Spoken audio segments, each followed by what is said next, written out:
Hello, everyone. Welcome to Fire Talk with Chief Mark McCluskey. I'm your host, Public Safety Information Director Larry Flowers.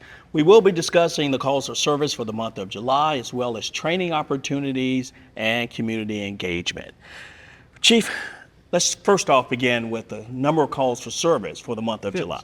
About the same as last month. Had 1,917 calls this month. If you look at the breakdown of them, 1,250 are EMS calls. 648 were fire-related calls, and had actual 19 working fire calls. Wow. Yeah, 1,917 calls. Yeah. And on July 4th, we had 2 working fires. That is correct. The first one come in that night. It was a building that the roof was on fire. We responded to it, got there pretty quick. It was close to the downtown area. And it was in an area where it was kind of residential close to that, and it was due to fireworks. We assumed somebody from that neighborhood was shooting some type, landed on that building, caught the roof on fire. Did a little bit of damage to the roof, but the building floors itself had no damage to it. Sure. No one hurt or no one hurt. Like That's great.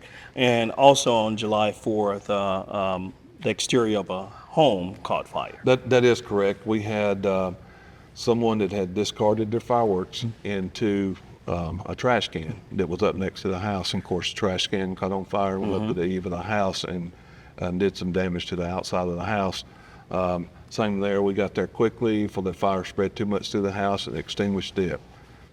And the firefighters did a great job in containing it to the outside. It didn't spread inside. They did do a good job on doing that, because once they get up in that eave and start in that attic, it's just sometimes it's kind of tough to get to them. And we know the fireworks season is over, but you can't stress enough the importance of discarding fireworks. Yes, the best way to discard fireworks is after you shoot them. You usually pick them up, put them in a 5-gallon bucket of water, let them soak overnight. Then once that's done, then discard them into your trash can.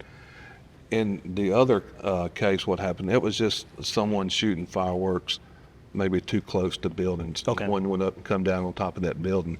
And there's a certain distance, you should. Yes, in pyrotechnic shows like we have here in the city, when we bring someone in, every inch size of the shell. So if you got one that's 1 inch, you're going to have 100 foot. Okay. And the normal size that we're shooting are anywhere from 9 to 11 inches. So you got to have 900 to 1,100 feet of fallout.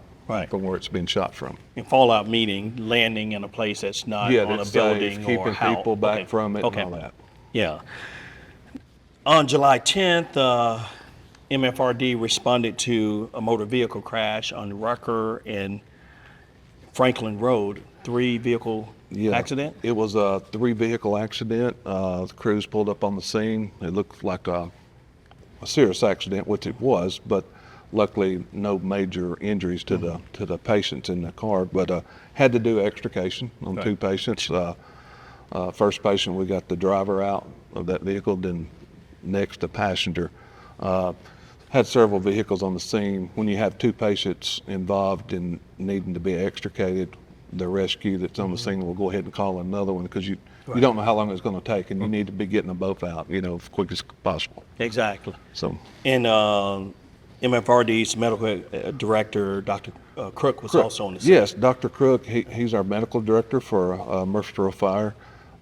Very active in our department, goes out and makes calls with us and runs with some of our safety officers, and happened to be on that wreck. Right.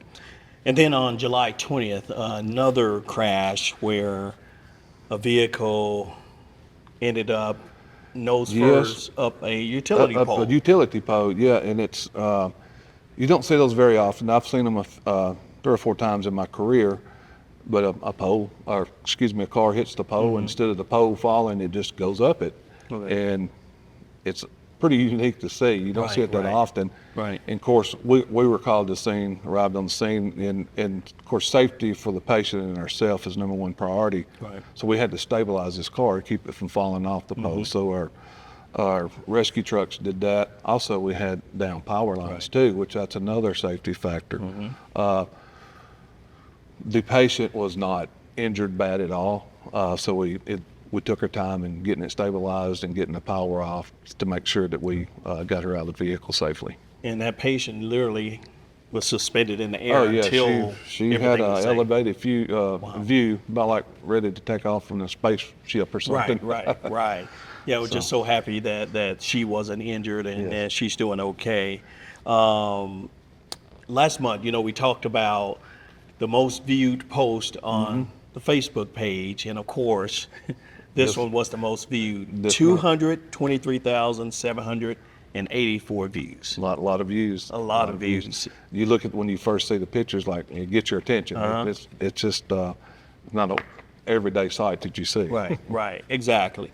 So then there's a little training. We did a boat training out at Station 4. Yeah, Station 4. That's on Medical Center Parkway. That's where we house our special operations and swift water and water rescue teams. So when we get the opportunity, with the weather being nice as it has been, we'll go out and do some training. This time we incorporated the police department with it. They brought out their dog, their tracking dog, and we worked together. And in this exercise, what we've done, we put some scent out in the water, what they call bait, and the dog in the boat leads us to where he can smell something like it. It could be a person, so it can lead us to that person. And also in that same exercise, we have our new drone program. We use that during this operation to oversee everything from the air, get a bird's eye view, and communicate with people by using those drones. That's a great segue. Speaking of drones, the department launched its state-of-the-art fleet of drones. Yes. And they're compliant. These are a blue list drone and approved by the U.S. Department of Defense. That is correct. We've had drones in the past, did not have the capabilities of what these have now, and the cost is a lot less now as time, technology, how it goes down in price normally. But these drones here have, they can zoom in with their cameras really good, give you an idea of what you're looking at from above. Also has thermal imaging capability, which is great to have, and it's got an advanced mapping system with it.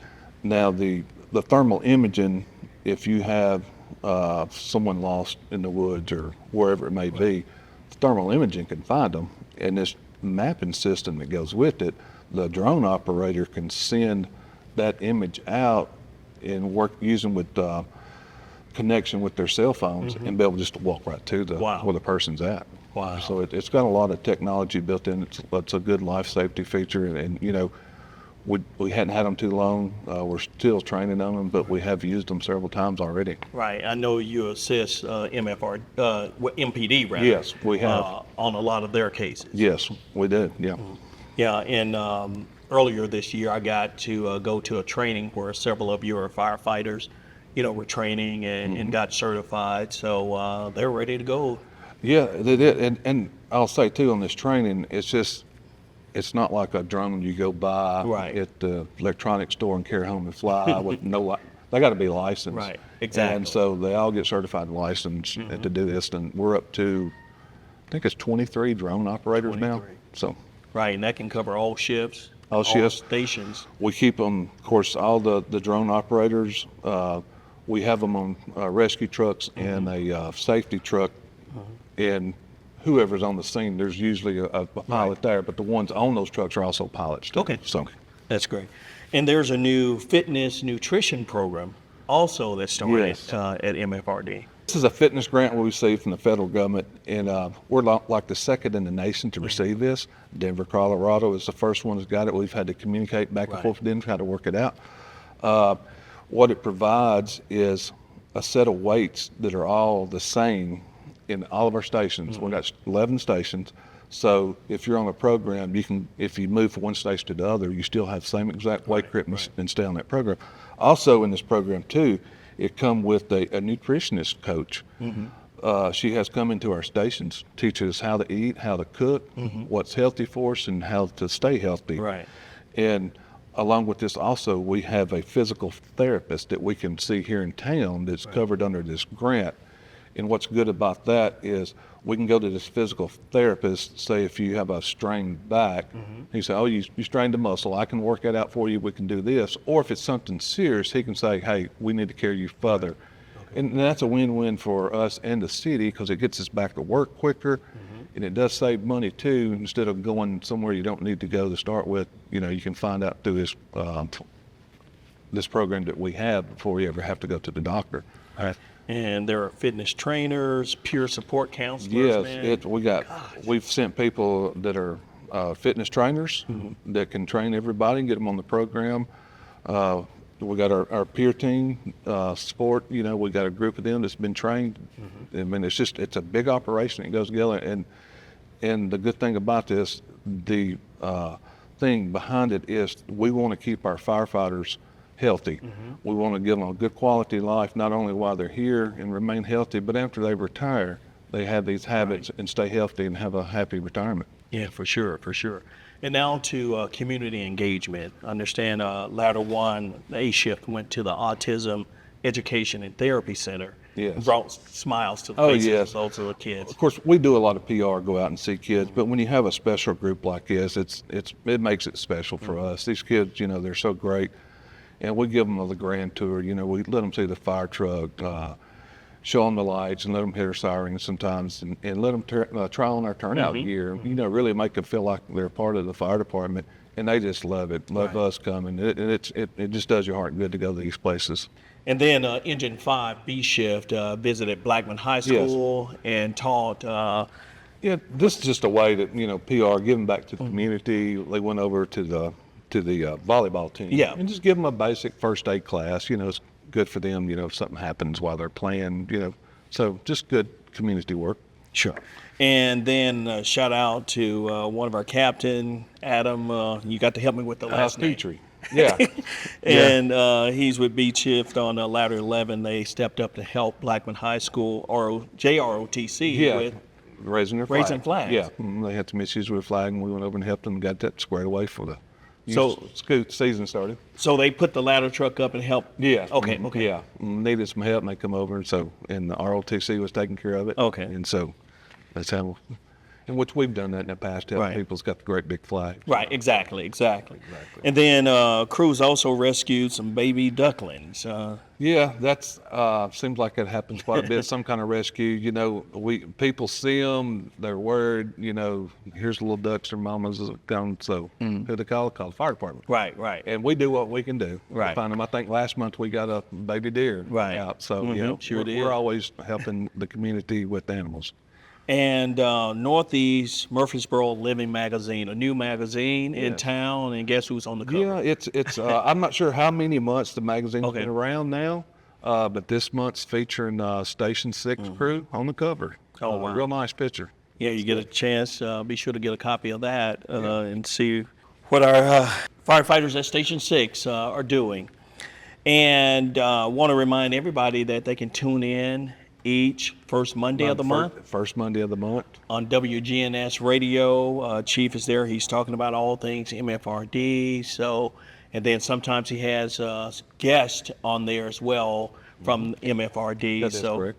Yeah, so a good opportunity to brag about the department. I did one just a couple of days ago, and last month though we had our fire marshals on there, you know, talked about fire codes. So changing it up a little bit. Right. So, is there anything else you want to talk about that we failed? I got one thing I want to mention. Sure. We had two retirees this month. Okay. I'd just like to give them a little shout out. Davey Farrell and Dale Brilbury. Right. Been with the department 20 plus years, and they give it up.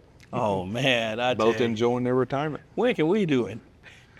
I don't know. Maybe after this interview. I know. I'm telling you, man. I wish I could, but I got a long way to go. Still got. You got a couple in college. I still got one in high school. So. Yes. So.